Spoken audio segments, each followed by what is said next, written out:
Welcome to Nightlight.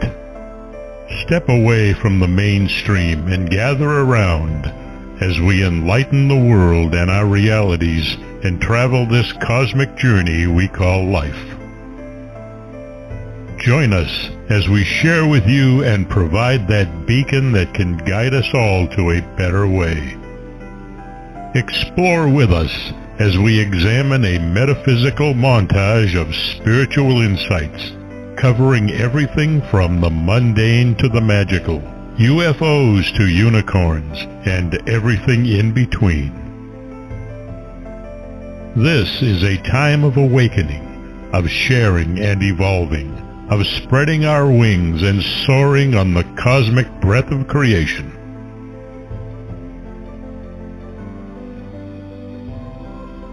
Come and join with other light-minded spirits as we weave our lights together to seek understanding, enlightenment, and with a little luck, some wisdom. This is Nightlight, a reminder that you are never alone.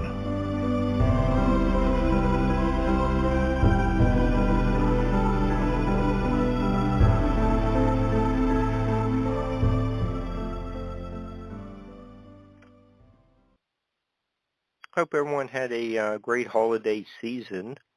On Tuesday, Barbara and I had I thought it was a really good 10-minute plug for Winged Aliens, but without the author.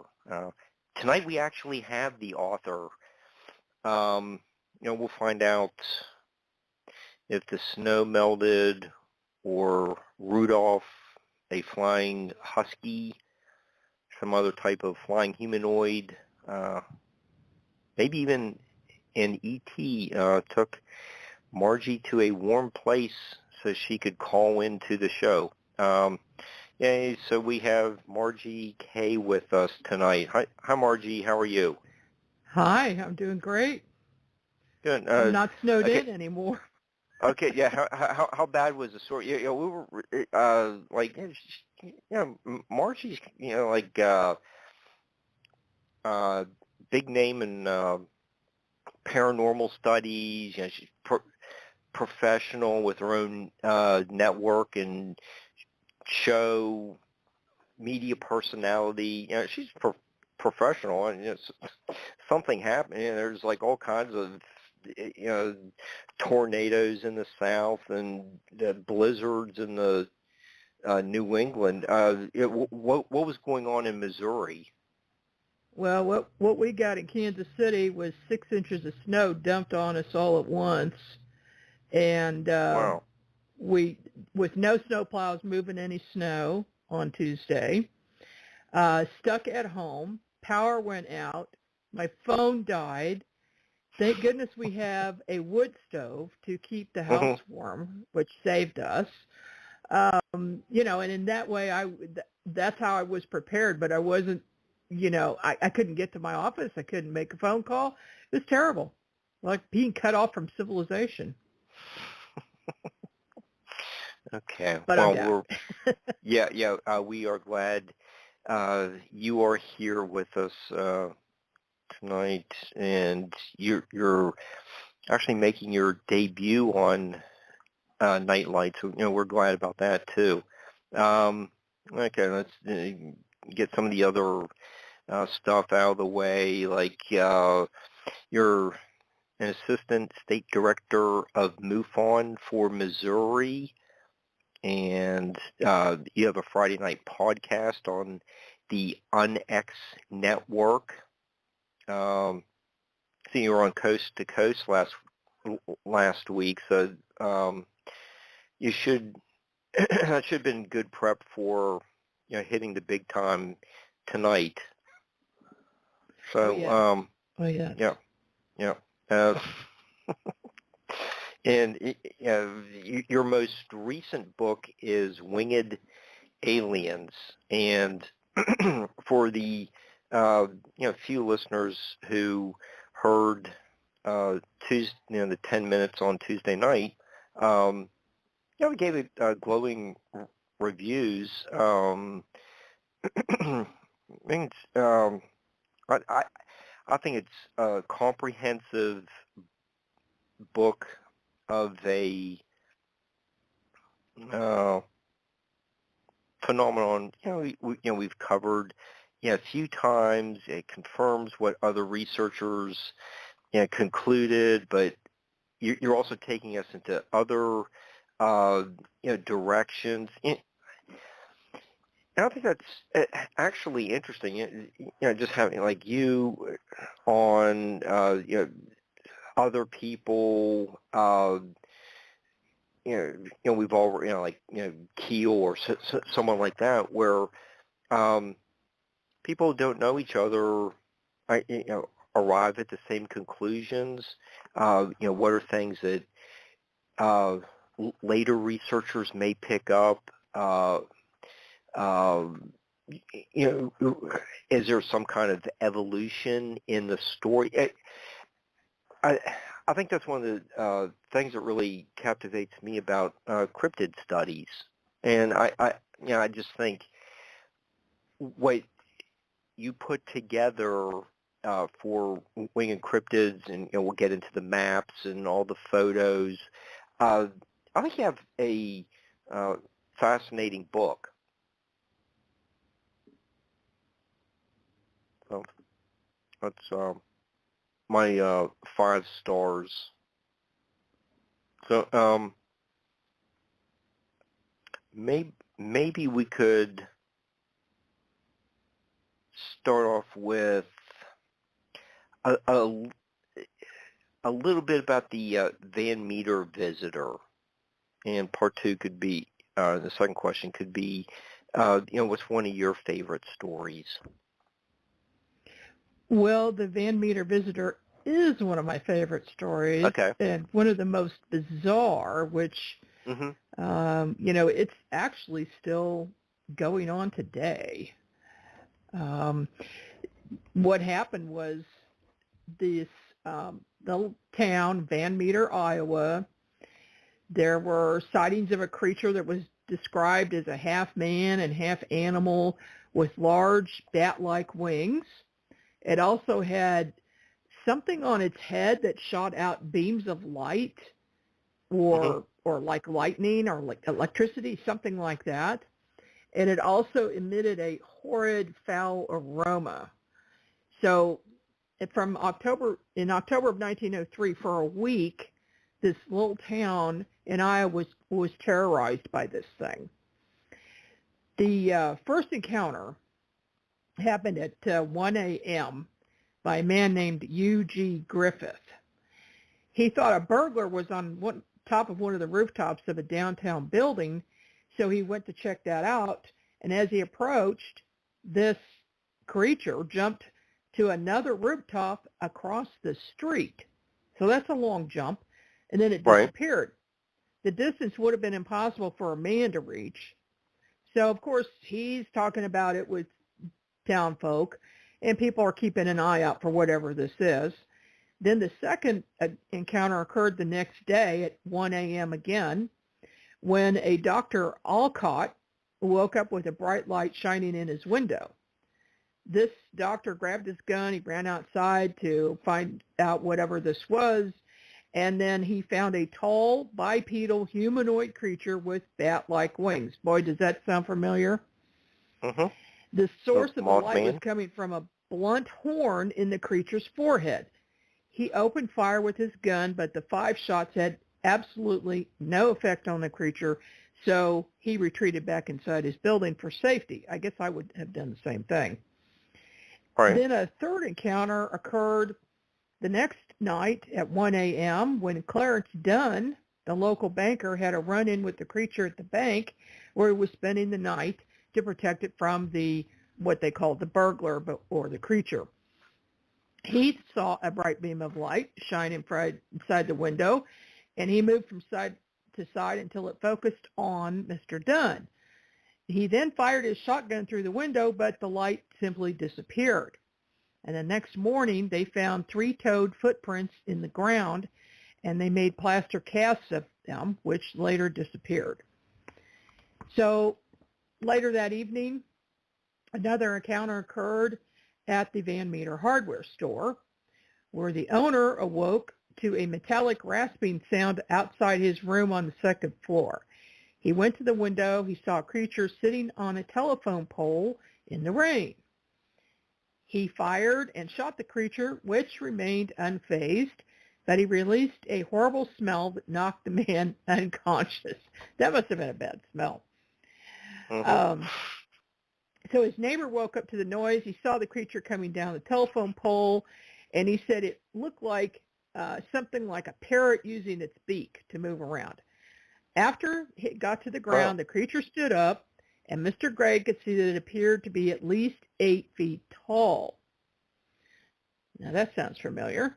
The creature then again shone the bright light from its forehead to look around and then headed to the coal mine. So what they ended up doing was following this creature to the coal mine. They could hear weird sounds coming from it. And also some people saw a second creature, a smaller one, with this one. They knew that it was inside. So what they did was seal up the entrance to the mine, trapping this creature inside. And they left that thing sealed up for many, many years. And they just only in the last few years opened it back up, and they didn't find anything in there. But other people have seen this humanoid creature with wings in the area since. And Van Meter now hosts the Van Meter Visitor Festival every year. And that's something that I am definitely going to go to myself this year. And then according to Chad Lewis, who's a local and a writer, he said a huge bat-like creature has been seen in the area in recent years. So this is one of the craziest cases. And, of course, there's some newspaper articles and drawings in the newspaper articles to back this up. So something happened there. I've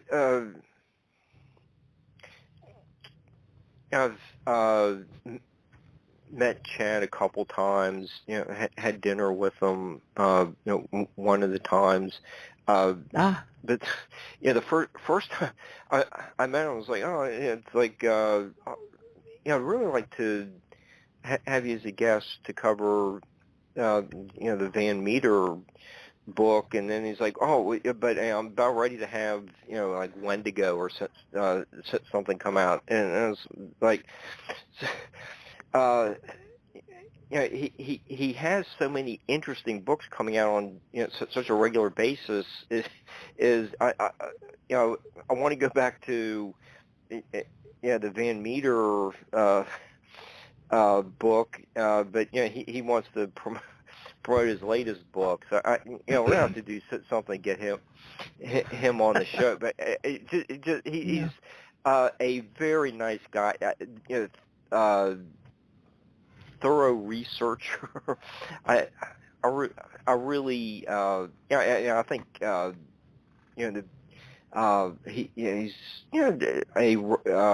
he and Kevin Nelson are some of the regular speakers at the Mothman Festival, and I think he's a big hit there as well. So I'll have to work on getting him as a guest. But when you were saying, doesn't that sound familiar?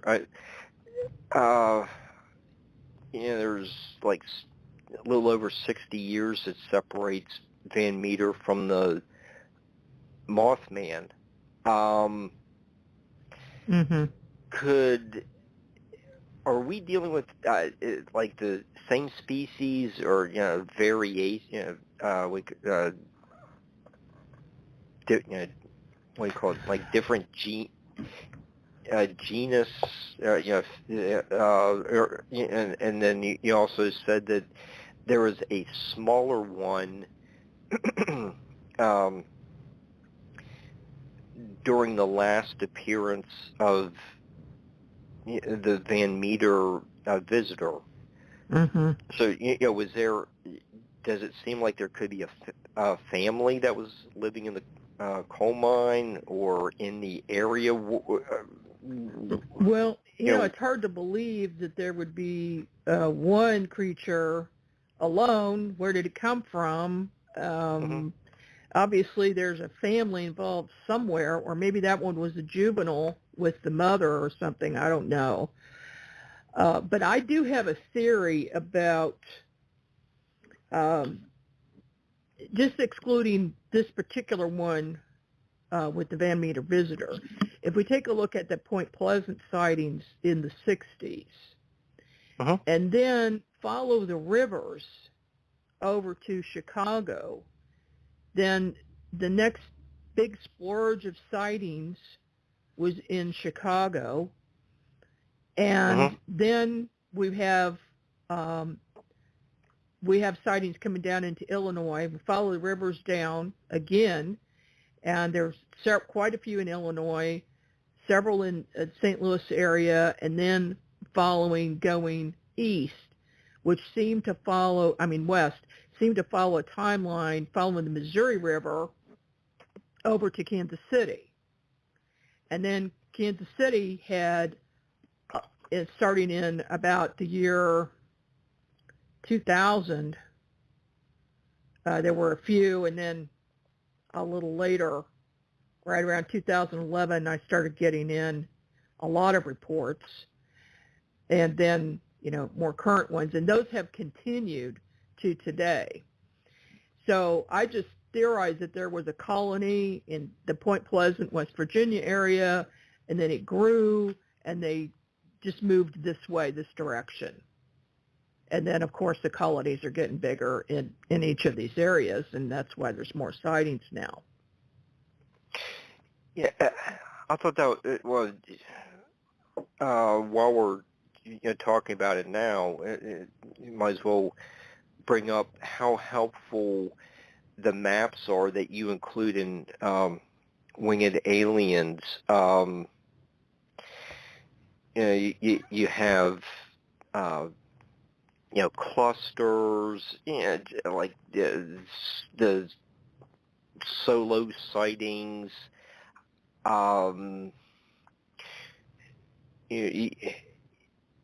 It makes one wonder about some kind of migration. Mm-hmm. I wonder about that too with Point Pleasant. It's not very densely populated. You have food sources if they are like eat would prefer to eat fish. Who knows what's in all the there are caves or something in the hills. We don't have to get into the TNT area, but there's abundant wildlife in the Point Pleasant or Mason County area where maybe something could live somewhat undisturbed. And there's a food and water supply. So sure. It is, you do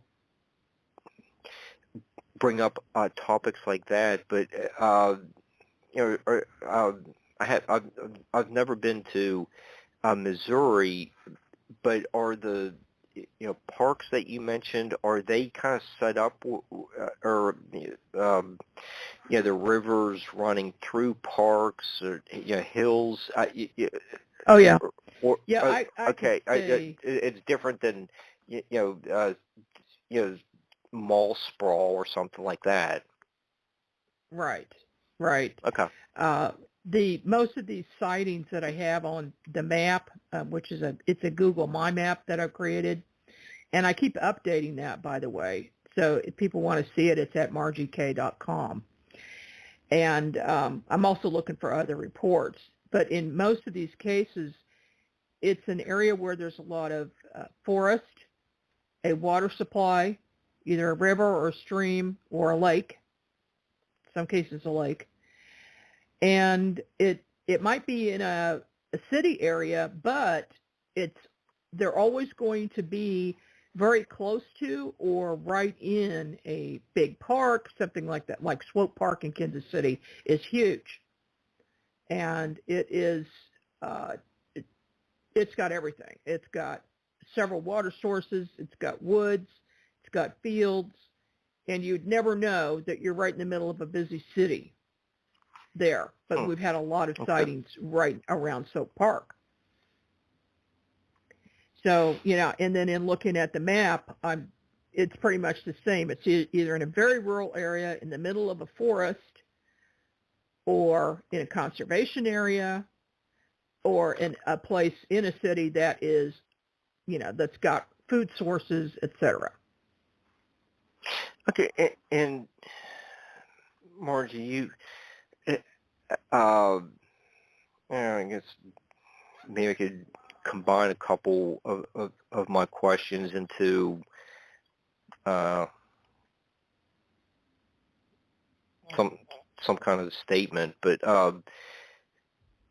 some witnesses reported to you that they saw something standing in the creek or river or at the park.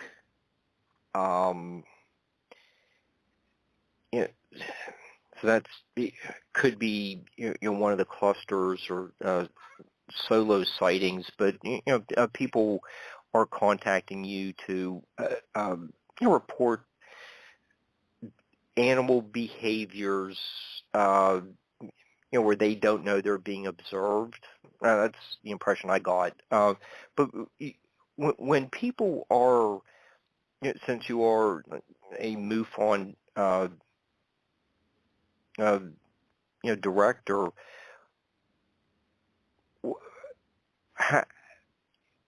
you get a email or Facebook message, whatever, phone call. How do you go about interviewing and researching these sightings and making a determination of, this sounds like a totally legit sighting.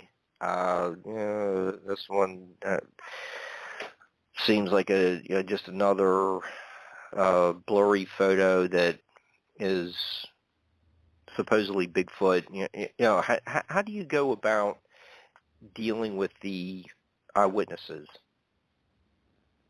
Well, first of all, I don't investigate this type of thing under MUFON, even though I'm MUFON Assistant State Director. We cannot investigate anything other than UFOs under MUFON. So I do it under my Quest Investigation Group, which I've had since 1992. We have a number of very highly skilled, qualified people in the group. But what I would do is the same thing I would do in any type of investigation. Try to meet with the witness. If not, talk to them on the phone, not just email. Get all the details about what they saw. And if there's more than one witness, what I like to do is separate them and have them in different rooms and draw what they saw. Because in, I think, nearly all cases, no one got a photo or video. Now, there are a few out there, but most people don't, because they are in such shock at what they're seeing that they can't believe it, and they don't think to grab their phone. And honestly, I have done the same thing when I've seen something bizarre. I've had the phone right next to me and not even thought to pick it up. So so that is understandable. That's just a natural human behavior. So you do want to try to get to speak with the people immediately after their sighting so they don't forget things, because people just forget. They will. They can write something down in their journal and then a year later go back and look at it and just say, I don't remember writing that down. I've done it myself. So I suggest writing everything down immediately after scene with as much detail as you can possibly give, date, time, location, what the weather's like, if there was any inclement weather, if there are other witnesses, all of that.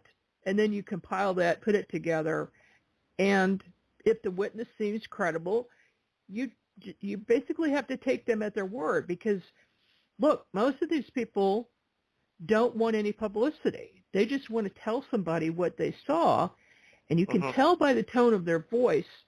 I'm also a licensed private investigator, so I've had training in hearing people talk and seeing their mannerisms, etc. And when they are genuine, their voice will shake. They might actually physically shake when they're talking about it because they're being brought back to this event, and you can tell they're telling the truth about what they saw. But they just want to talk to somebody, tell someone what they saw, and then go on, and they don't want the public to know about it. Well,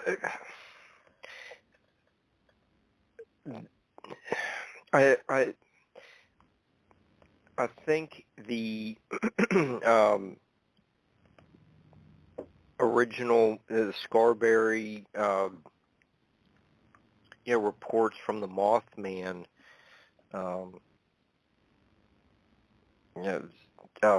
first sighting.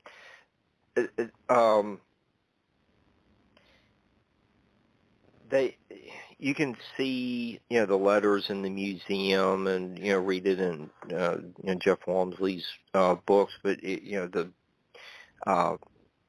behaviors that you're describing seem like they're very similar to one of the first kind of like documented cases of where someone's just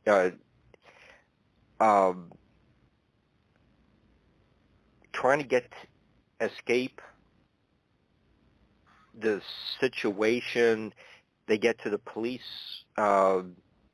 department, and it seems like the police believe something happened just by their behaviors, like what you're talking about.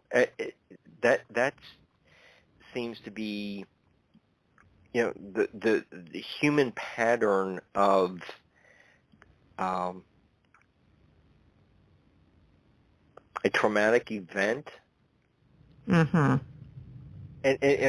And okay, so the Scarberries and what people you're encountering are separated by 55 years or so.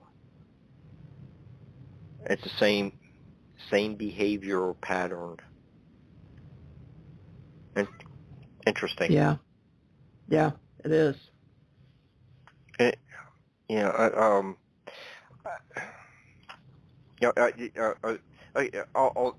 don't want to keep go into other rants on that, but I'm really intrigued by that. Maybe we can do that again some other time. But okay, when people happen to have a sighting on a walk through the woods, like in Metropolitan Park,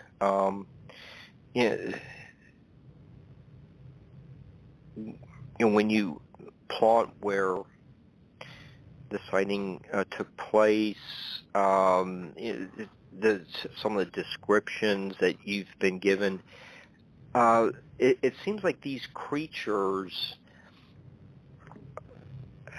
have an effect on the other animals in the area, and you also work in the possibility that these sightings are occurring on ley lines.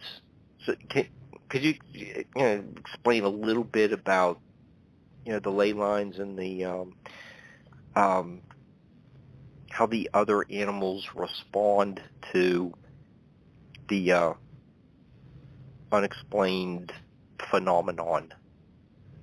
that was just witnessed? Yeah. Okay. Well, with Mothman sighting or pterodactyl or Sasquatch, whatever it is, when something like that is around, the other animals go silent, and that's just really typical for that to happen. And that's one of the first things that people will notice, that there's no bugs making noises, and no birds, nothing. They just stop, and they kind of wonder what that silence is, and then they see the creature. And so, that's real common. That's just the behavior. It's like the silence is like a precursor, the appearance. Mm-hmm. Okay. It's the animals. Animals, I believe, have a sixth sense, and they can feel energy and see things and hear things that we can't. So they've got to be picking up some type of a signal or an energy, a shift that's nearby, and they know they should be quiet and not, because they could be prey, I'm sure, for whatever this is. And they just go silent. Now, about the ley lines. Ley lines are lines of energy that are around the world.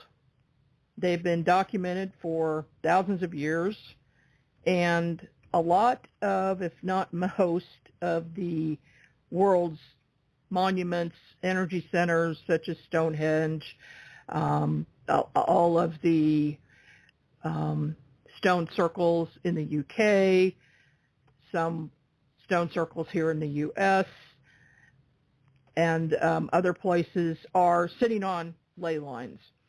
And then there's something else involved with this too that I've found with latitude and longitude, and that is whenever there's an intersection of latitude and longitude, and I believe they act like ley lines as well, there's some type of energy, some force that's going with these.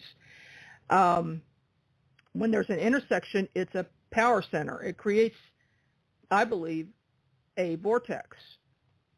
And so a lot of these sightings of strange things, including UFO sightings and everything else, appear in clusters at these areas.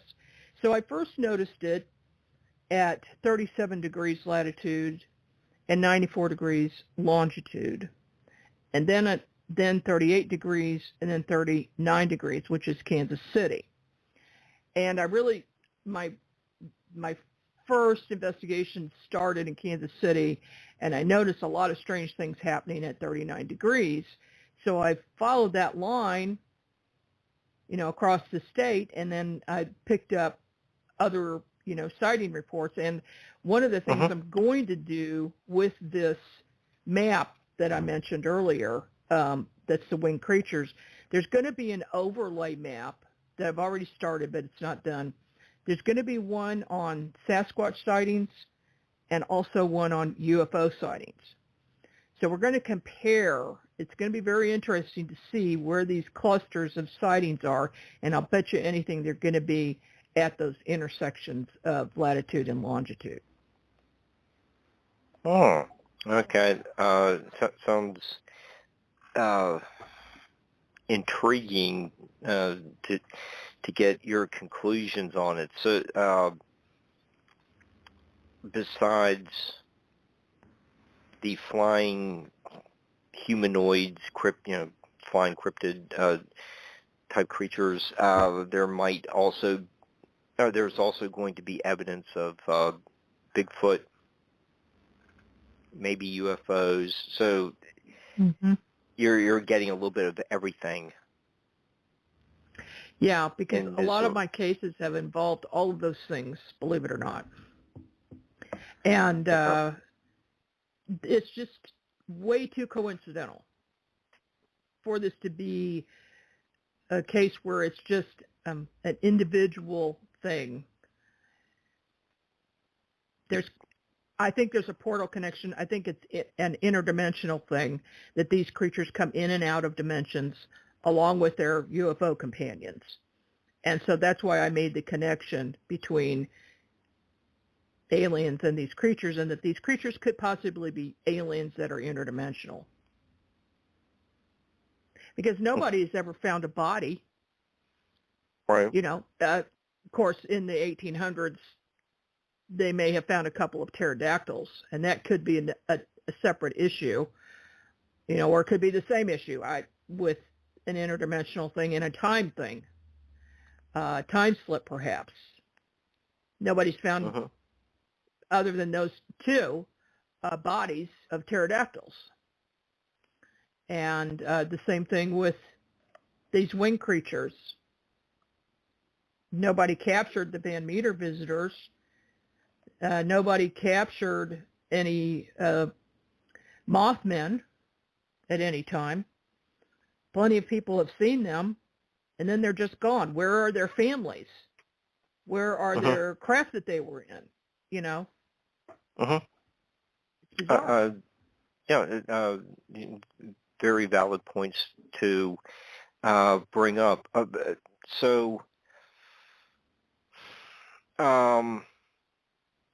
Okay, I still wonder about if there are surviving pterodactyls that aren't as large as the couple photos you have in your book. There might be like some kind of de-evolution going on at this late stage in the game with dinosaurs, but I think that pterodactyls could be a possibility, but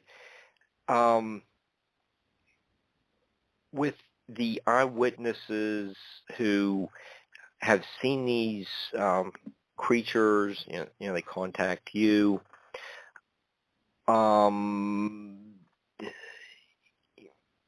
They're saying the wingspan was pretty huge. You work in what are some of the largest birds that could be in the area? What are the largest birds with the biggest wingspan in America? Okay, so how does introducing an obvious living animal contrast with what people come to you with 20-foot wingspan? What are you thinking with that kind of information presented to you? Well, in my research, I contacted the Missouri Department of Conservation, and I asked about what is the largest bird, and they said it would be a bald eagle at about 80 inches, just shy of 7 feet. And that, a bald eagle, you're going to recognize. That's obvious what it is. Nobody has ever described a bird with a white head. They have described completely all black birds that are gigantic, that look like they have feathers, or they look like they have bat wings with partial feathers. But in most cases, it's bat-like wings and all black. Of course, the condor, it's the largest known bird in North America, and that measures up to 9.5 feet. Well, that doesn't explain a 20-foot bird sighting or a 36-foot wingspan in a few cases where they said it was the size of a small plane or bigger than a small plane. In one case there was a plane flying overhead that was a small engine plane, and the witness looked up and she saw a gigantic bird flying above it that was as big or bigger than the plane was. So, no. And then where do they go? Why, if they're so gigantic, why aren't they easy to find? Why aren't they in the woods when you go look for them?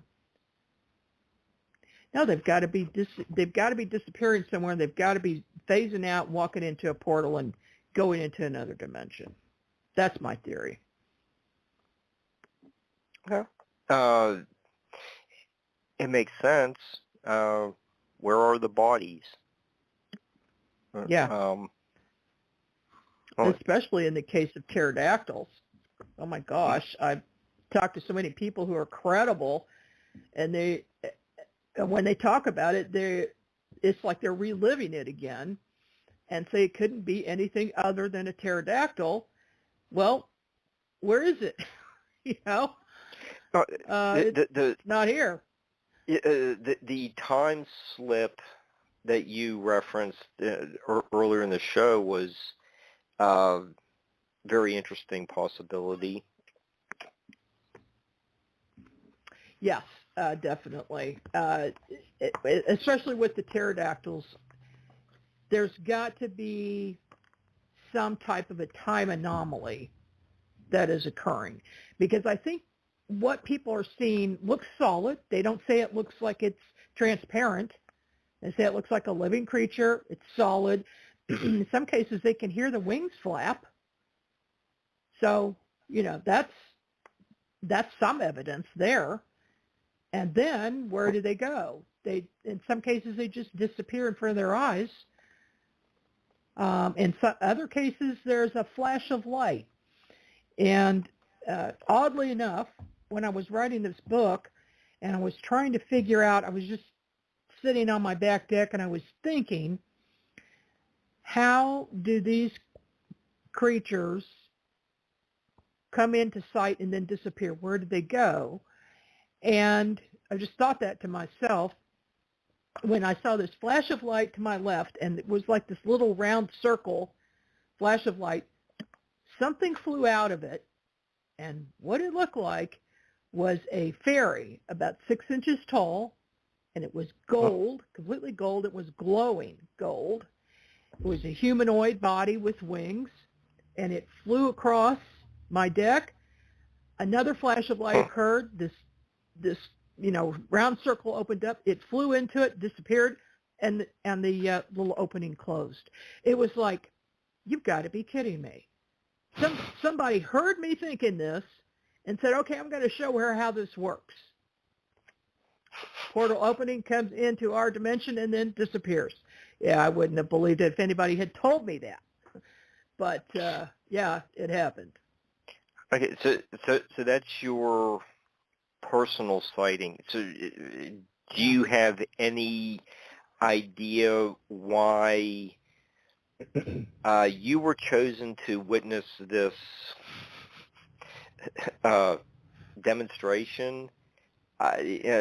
Just to prove to you that they knew something about you, you'd write about it? Honestly, I don't know, but so many strange things have happened to me in my life that involve thinking about wanting to know something, and then the answer comes to me in some fashion. I don't know. Is it my higher self looking out? Am I sending a telepathic message to another dimension, and they say, okay, we're going to show you? Yeah, I don't know. Okay, so you have. Do you want to get into the butterfly people as well, since we're kind of talking about fairies, or is that? Yeah, we can talk about butterfly people. Okay, yeah, I just don't want to give away the whole book, but I just there's kind of going from like pterodactyls to Tinkerbell. What you're kind of covering a little bit of everything. Yeah, I had to put that in there because it's a winged creature and it's interdimensional. Yeah. So yeah, but the butterfly people is a whole different thing. In May of 2011, there was an F5 tornado that hit Joplin. Now, the weird part about this, which I didn't put in the book, is that when I was watching the news There was a lot of coverage of it, and the tornadoes started in Oklahoma, I think, and they were headed towards Missouri. And I just knew, I was picking up psychically, that this was not something natural, that somebody had done something to enhance the power of these tornadoes. And I told my husband, I said, Joplin's in for it. I just know it. This is going to be bad. Well, we're watching the news, and sure enough, they got, video of the tornadoes coming in. And oddly, in the videos, you can see UFOs around the tornadoes, going into them and coming out of them. Now, what they were doing there, I don't know, but it could have something to do with the butterfly people. And this is really odd, but a number of people witnessed what they call butterfly people during the tornado. The witnesses were many, and they and their parents believe that these creatures saved their lives since they were in situations that were not survivable. So every one of these people I'm talking about had a situation that you would think they would not survive. So everything around them would be destroyed there, in their houses, or they were in their cars, or if they were outside. Some of the reports were of tiny fairy-like people with wings. Some of the people saw white lights, but others reported seeing human or larger than human-sized winged people. But in nearly all of these cases, these children called them the butterfly people. The hospitals started noticing this, where they would have the children in there, and the child would say, the butterfly people saved us. So if the child was with the family, they were around, the whole family was saved. And these were coming from different hospitals. People started talking and saying, how in the world could all of these children have known each other and made this big plan to call these creatures butterfly people? And, it was impossible. Okay, so we're all back to what you said earlier, is the multiple eyewitnesses are interrogated by the authorities in separate rooms, but the stories all come out the same. Yeah, definitely. Only this is hundreds of people having this happen. Mm-hmm. And in most of the cases, there was a child involved and a family. The family did not see these butterfly people, only the youngest child. So, 3, 4, 5, 6 years old, 7 years old, whatever, the youngest child would have seen them and know that they would be okay, and they were. And this made such an impact on the town that they created a mural at the intersection of Main and 15th Street. Mr. Dave Lowenstein was the lead muralist on that, and it included artwork from local children depicting the people with wings and butterflies. And I went there in 2018 and looked at that mural, and it was just spooky. I got just this weird feeling looking at that. So whatever they were, those butterfly people helped people during a horrible disaster and saved lives. Kind of like the Mothman, who makes appearances sometimes right before disasters. It's a strange coincidence. Mm-hmm. And you were just talking about recently done murals, and it's just local, somewhat local for you, is the Piazza Thunderbird that was painted on a Ohio River cliff. So you're also covering a lot of the native folklore and traditions.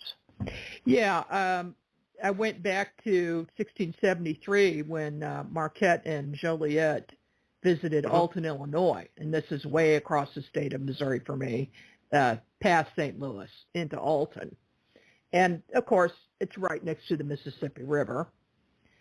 And in that story, Marquette had spoken to the Illini people, the native tribe there.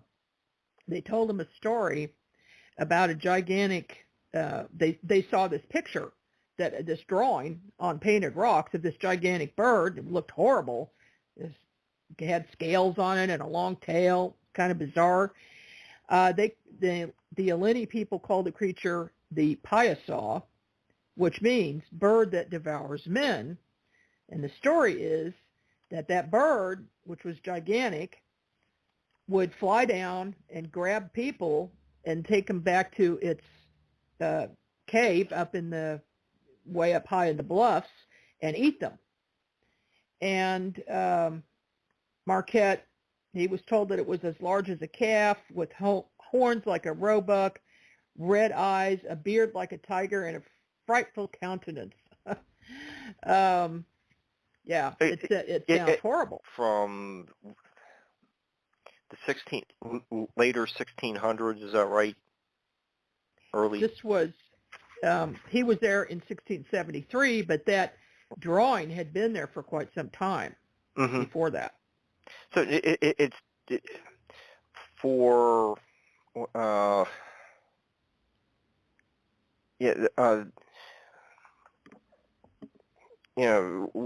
we try to avoid math as often as possible on Nightlight, but we're going back 400 and some, for at least 400 some years,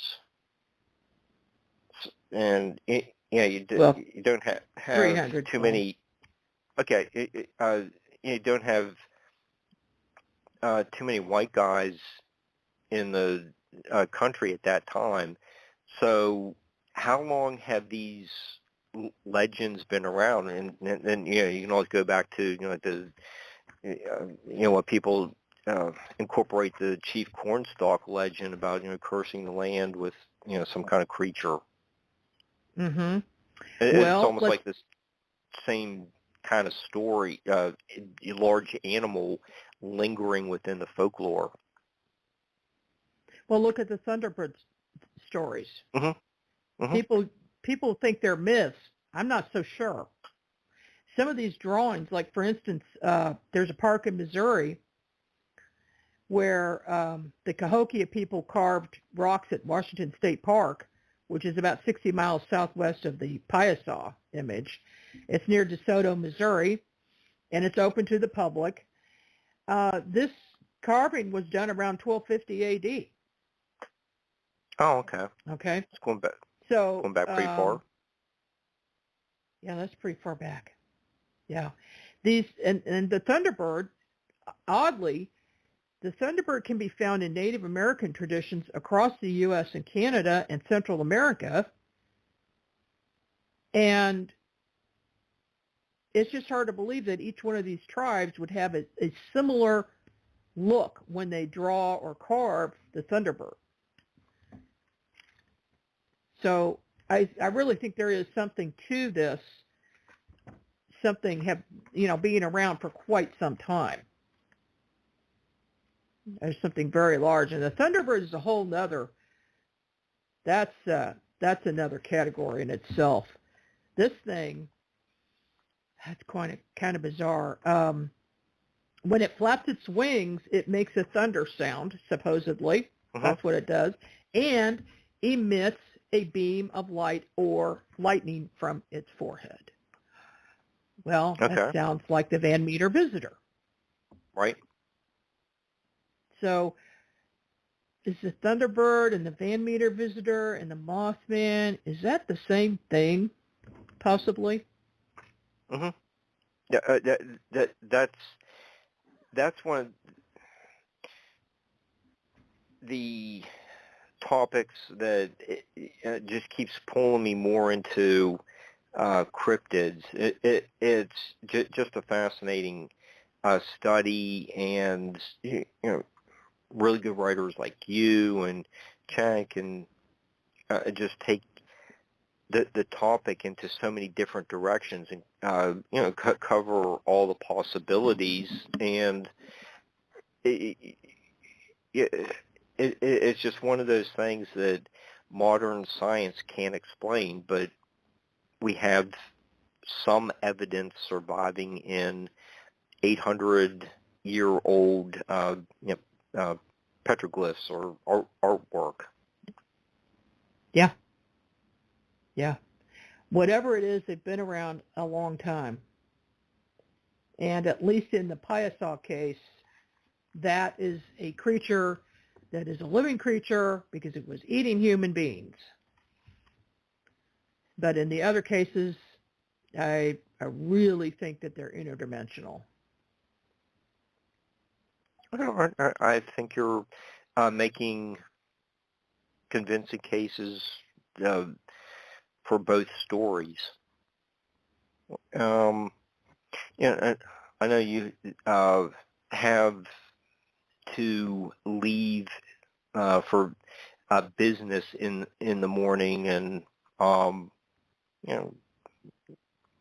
we're just kind of wanting to do about an hour show, but Margie, you're always welcome to come back and continue the discussion. But is there another topic you want to cover? You have a really interesting career working with the police and solving homicides. Our audience enjoys the profiling.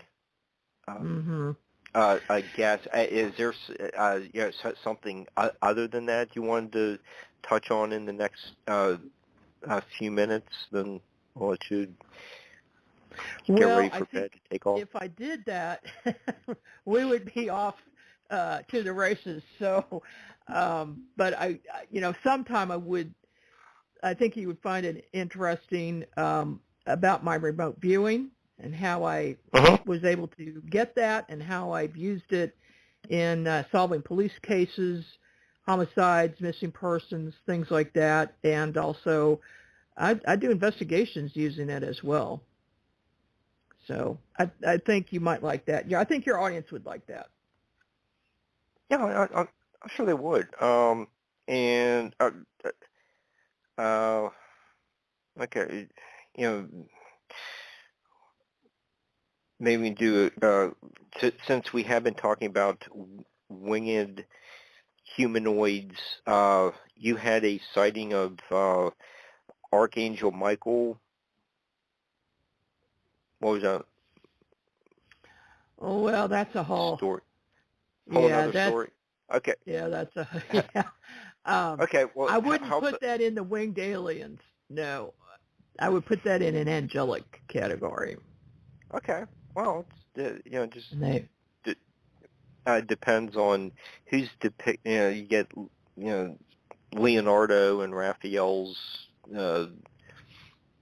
Putti and interesting angels with wings. Yeah, but we'll touch on that another time. But since we've been talking about some of the parks, there is one. There's a local park that has a L. Frank Baum connection. That's in Chicago. Oh, okay. Yeah. I know he was there for the World's 1893 World's Fair. Is that right? Yeah. Yeah, Tesla was there. Of course he wrote The Wizard of Oz. Mm-hmm. Now, Mother Goose. Bill Kuselos could really speak to that. But what I know about it is that there's a park in Chicago. There's L. Frank Baum he would hang out in that park and he would look out at it, and that's where he wrote The Wizard of Oz. And then there's this weird connection with flying creatures, winged humanoids around the park area that have been seen in recent years. And Bill makes the connection to the flying monkeys in The Wizard of Oz. And so We wonder if Frank Baum didn't happen to see some of these winged creatures and it gave him the idea. Okay, well, I always wondered if when Frank was at the World's Fair and Tesla had a display that year, I was just wondering if like one of Tesla's electrical gadgets was kind of like the basis for the uh, um, scary figure in the movie, the Wizard of Oz movie, that was being caused by the man behind the curtain. Yeah. I've always wondered about that. I can't prove it. Even though I've had Frank's